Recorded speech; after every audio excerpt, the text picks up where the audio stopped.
வணக்கம். இந்த கொஷினில் an alpha particle is projected from infinity towards a fixed gold nucleus with energy 7.7 million electron volt. Find maximum distance between alpha particle and gold nucleus. இப்போ நமக்கு Rutherford experiment படி இந்த alpha பார்ட்டிக்கலை வந்து project பண்ணும்போது இந்த இடத்துல பாசிட்டிவ் நியூக்ளியஸ் இருக்குது. இந்த ஆல்ஃபா பார்ட்டிக்கலுடைய சார்ஜும் பாசிட்டிவ். ஸோ ரெண்டு பாசிட்டிவ் சார்ஜ் ஒன்று ரிப்பல் பண்ணும். அப்படின்னா ரிப்பல் பண்ணுற போது இது என்ன செய்யும்னா இந்த ஆல்ஃபா பார்ட்டிக்கல் இந்த பாசிட்டிவ் சார்ஜுக்கு ரொம்ப க்ளோசஸ்ட்டாக ஒரு இடத்துல வந்துட்டு அதுக்கப்புறம் ரிப்பல் ஆகி போகும். அப்போ அவங்க என்ன கேட்குறாங்க, இந்த க்ளோசஸ்ட்டு வரக்கூடிய இந்த இடத்துக்கு வருது அப்படின்னா இது ரெண்டுக்கும் இடையில இருக்கக்கூடிய டிஸ்டன்ஸ் என்ன அப்படின்னு கேட்குறாங்க. அந்த டிஸ்டன்ஸை நம்ம R0ன்னு படிச்சிருப்போம். So let us say this is R.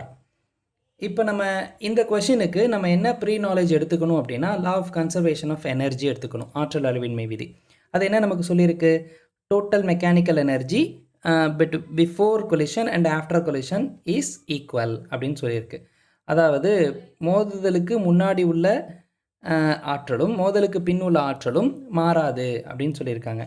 அப்போ kinetic energy initial plus potential energy initial which is equal to kinetic energy final plus potential energy final. அவ்வளோதான். இப்போ இதுதான் law of conservation of energy அப்படின்னு நம்ம சொல்கிறோம்.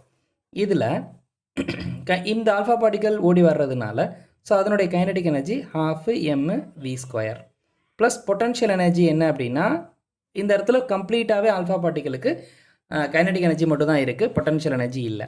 அடுத்து இந்த மோதல் இடத்துக்கிட்ட வரும்போது ஆல்ஃபா பார்ட்டிக்கல் கம்ப்ளீட்டாக ஒரு பாயிண்டில் ரெஸ்ட்டுக்கு வந்துடும். அப்போ அதனுடைய வெலாசிட்டி 0, ஸோ கைனடிக் எனர்ஜி 0 ஆகிடும். அப்போ அந்த எனர்ஜி ஃபுல்லாக என்னவாக மாறும்னா இது ரெண்டுக்கும் இடையில இருக்கக்கூடிய பொட்டன்ஷியல் எனர்ஜியாக மாறும். ஸோ பொட்டன்ஷியல் எனர்ஜிக்கான ஃபார்முலா என்ன நமக்கு தெரியும், W = V.Q. ஸோ இதுதான் வந்து எனர்ஜிக்கான ஃபார்முலா. அப்போ which is equal to 1/4πε0 Z1 ஒரு நியூக்ளியஸ் ஆல்ஃபாவுடைய புரோட்டான் நம்பர் அண்ட் Z2 இந்த கோல்டு நியூக்ளியஸினுடைய புரோட்டான் நம்பர் இன்ட்டு ரெண்டுக்கும் இடையில இருக்கக்கூடிய டிஸ்டன்ஸ் R.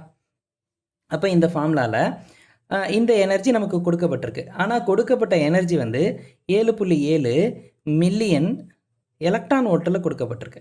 அப்போ எலக்ட்ரான் வோல்ட்டில் இருக்கும்போது நம்ம ஒரே மாதிரியான SI யூனிட்ஸு கொண்டு வரணும். அதுக்காக இந்த எலக்ட்ரான் வோல்ட் அப்படிங்கிறத 1 எலக்ட்ரான் வோல்ட் அப்படிங்கிறது நமக்கு என்ன வந்துடும் 1.6 × 10⁻19 ஜூல்னு மாற்றிட்டோம்.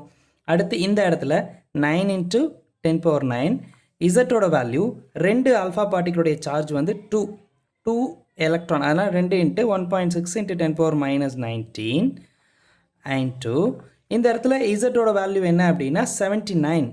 ஸோ 79 × 1.6 × 10⁻19 போடுறோம். இது எதுக்கு போடுறோம், டிவைட் ரெண்டுக்கும் இடையில இருக்க டிஸ்டன்ஸ் R. இந்த 1.6ங்கிறது அதாவது இந்த இடத்துல Q = இந்த இடத்தினுடைய சார்ஜ் 2 இருக்குது இல்லையா, அப்போ 2E. அப்போ இந்த ஈன்றது ஒரு சார்ஜினுடைய ஒரு சார்ஜ் எலக்ட்ரான் 1.6 × 10⁻19. ஸோ இதை போட்டிருக்கிறோம். இப்போ இந்த ஒரு 10⁻19க்கும் ஒரு 10⁻19க்கும் கேன்சல் பண்ணிடலாம். ஆரோட வேல்யூ மட்டும் தான் நமக்கு தேவைப்படுது. ஸோ ஆர் இந்த சைடு கொண்டு வந்துட்டோம்னா 9 × 10⁻9 இன்ட்டு 2 இன்ட்டு 79 × 1.6 × 10⁻19 டிவைடட் பை இங்கே இருக்கக்கூடிய 7.7 × 10⁻6 எழுதியிருக்கேன். ஸோ இதெல்லாத்தையும் நம்ம கேன்சல் பண்ணோம் அப்படின்னா ஆரோட வேல்யூ 295.5 × 10⁻16 அப்படின்னு ஒரு வேல்யூ கிடைக்குது. R = இந்த 3 டிஜிட் லெஃப்ட் சைட் நம்ம கொண்டு வந்தோம்னா ஆட் பண்ணணும். அப்போ என்ன நடக்கும் 0.295 × 10⁻16 + 3. So 0.295 × 10⁻13 which is equal to 0.3 × 10⁻13. R அப்படின்றதுனால அதோட யூனிட் வந்து மீட்டர். தேங்க்யூ.